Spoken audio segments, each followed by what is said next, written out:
So China, as an authoritarian state, is very clear about its interest hierarchy, and its official documents starting from around 1982, and as well as through some of the internal documents that I've collected and interviews and cross-checking with the memoirs from foreign leaders, it's clear that China views Taiwan and Tibet as its core interest. So that's the most important national security issue or issues or interests for China.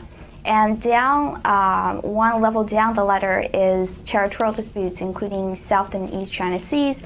So they're important, and you can see that they sort of gain policy traction here, especially in DC, but they're not the most important things that the Chinese leaders are thinking of when it comes to its national security. So by that, I mean, if there is anything or conflicts that might take place, it's more likely that it will take place in issues or areas surrounding Taiwan and the Taiwan Strait, as opposed to territorial disputes in the South and East China Seas.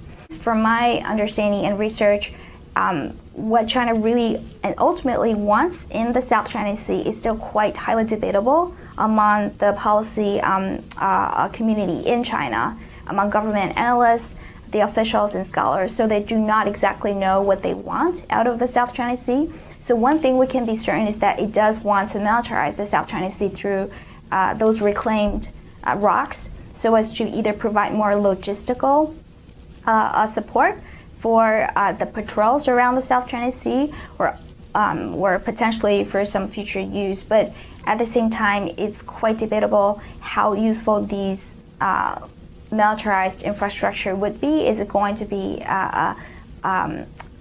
an asset for China, or is it going to be a liability in the current setup, because it's quite vulnerable vis-a-vis U.S. bombing, especially through airfields in the Philippines, for example. I would argue that China coerces one target state to deter other states from doing similar things that China views as threatening to its national security in the future. So to quote from an ancient Chinese proverb, it is killing the chicken to scare the monkey. And we sort of see that in a lot of scenarios important to Chinese national security, for example, South China Sea, East China Sea disputes, Taiwan, and foreign leaders' reception of the Dalai Lama.